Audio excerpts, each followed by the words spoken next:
再来看新北市的中和，伫昨暗10点外，中和路一个人空挂熊熊爆炸，有民众拄好桥倒摆经过，行一条，结果累残哦。这意外嘛，造成附近15户失电。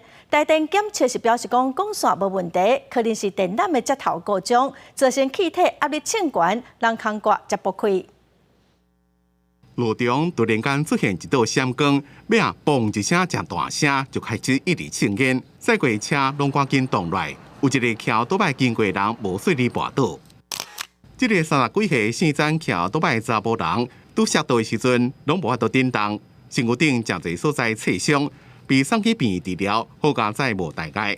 他刚开始停电，然后结果等一下又恢复了，然后等于就是不到2秒吧。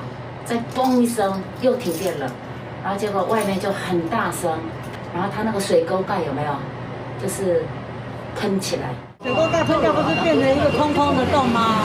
那我们在10楼往下看就看得到，这样2声，我很奇怪，怎么会还有冒烟？代志发生的所在伫咧新北市中和，26暗10点外，中和路车路顶一个铁钢挂爆炸呛烟。尾啊造成电河路加太湖街附近要加1500户失电，警消加台电的人员到场检测，就惊讲有气体外漏。